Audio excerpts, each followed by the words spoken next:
So when I joined this company, one thing that I had to do a little research on that helped me was learning how to use the G600 PFD MFD combo. So I searched online. I found some videos. Some were a little long, technical. So I'm going to give you a quick, easy, dirty uh, lesson on the G600, how to use it, and how to find some of the cool little stuff in it.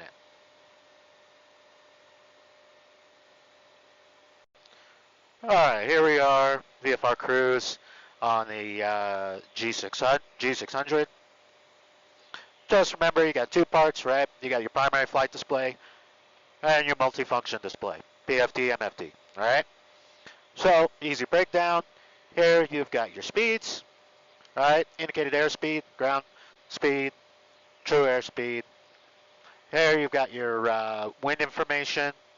Here I've got satellite XM weather, so we've got our satellite temperature, UTC time. Here we've got our attitude indicator. Middle, obviously, we've got our course direction indicator, our CDI. All right, here we've got our preset altitude and our current altitude strip. We've got our barometric pressure set here, and we've got a vertical speed indicator here. On the bottom here are my soft keys. This will change depending on the key that you have selected. So here I've got my CDI key. This changes my CDI from GPS to VOR. Here I've got my 1 and 2, so this changes my GPS to 1 and 2. Here I have my PFD button.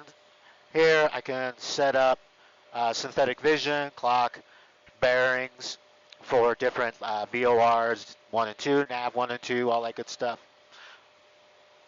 On the left here is how I control my autopilot. Now, this will control certain parts of the autopilot. I have an old autopilot, so some of the stuff is controlled there, some of it is controlled here. So like my heading, if you push my heading here, so in order to control this, by default, the knob controls heading if you don't push anything. If you push something else and you want to get back to your heading, you have to hit the heading button and then turn it. If I want to change my course for, let's say I'm in VOR or OBS mode, I have to select course, and that changes, and then change my course. If I want to change my altitude, I have to hit altitude, and this was my altitude pre-select. And then same thing for vertical speed. If I want to change that, you can see it changing there. And then same thing for barometer. I have to hit the barometer and change it there. And then when I want to get back to my heading, I have to hit heading. Or if I just leave it alone, it goes away after a second. Now the MFD has your multifunction display, has all the cool little stuffs on here. By default, it's showing my maps here. And I can declutter, I can select declutter here. I can choose map information here. And if I have alerts, they'll pop up. I can select them here and they'll go away.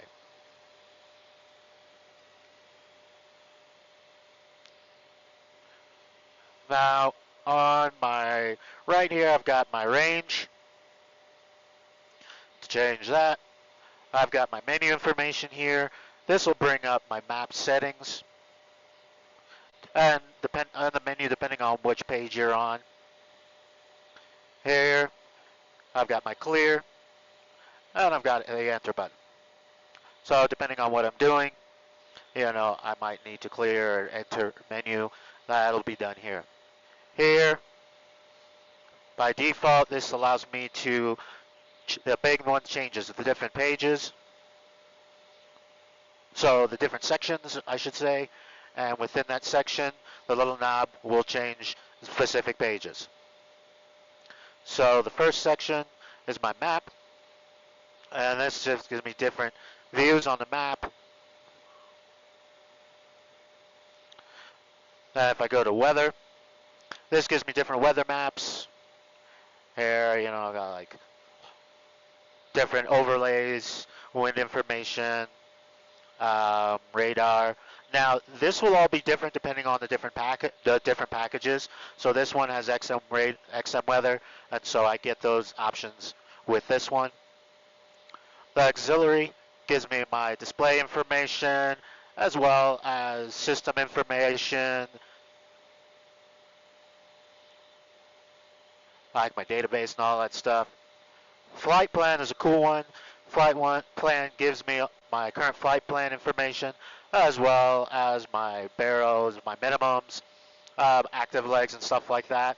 If you push in the multifunction knob here, I believe it's called, you can go through and change information such as setting your minimums. So if you want to set your minimums, you can come in here. And let's say we've got, I don't know, 300 feet. And so you come in, change the numbers,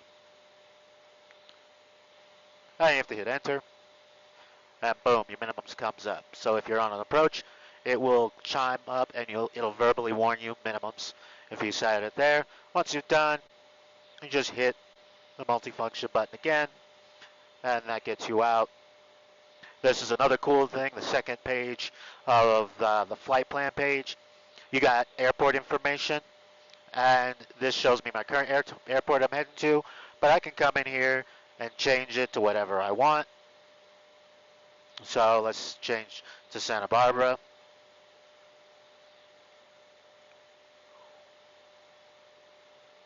So Santa Barbara, and then it'll come in here and give me that information.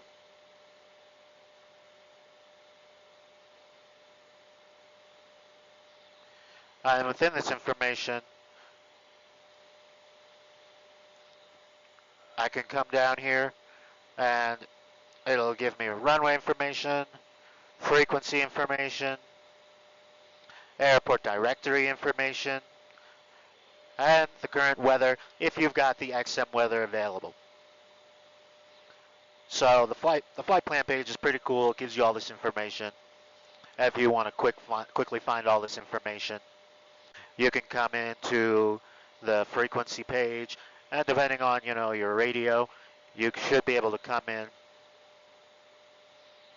and select the frequency real quick, and it'll activate it as your standby, your number one standby, so you can quickly bring it over. But again, it depends on the package that you have. So it's a neat little deal. And so you just turn the big knob to get back to the map page, little knob to get to whatever specific subpage that you want. And so that's a quick, dirty preview of how to use the G600. If you guys have any questions, let me know. If you have any more in-depth questions, just let me know and I can try and help you guys out. In our plane, we use the Garmin G600, and we use the Garmin 347 comm panel. And depending on the plane, some planes use these old Bendix Kings 1, I think it's like the 150. Some of them use the newer Garmin Autopilots. They're trying to phase out these old guys, so you're not going to find too many planes that still use them. But the newer ones are a lot more functional. They work a lot better, and they connect better with the Garmin G600. So if you guys have any questions, just let me know, and I'll try to answer them. Thanks for watching my videos, and if you guys have any other questions or any other videos you want me to do, just let me know. Have a good one.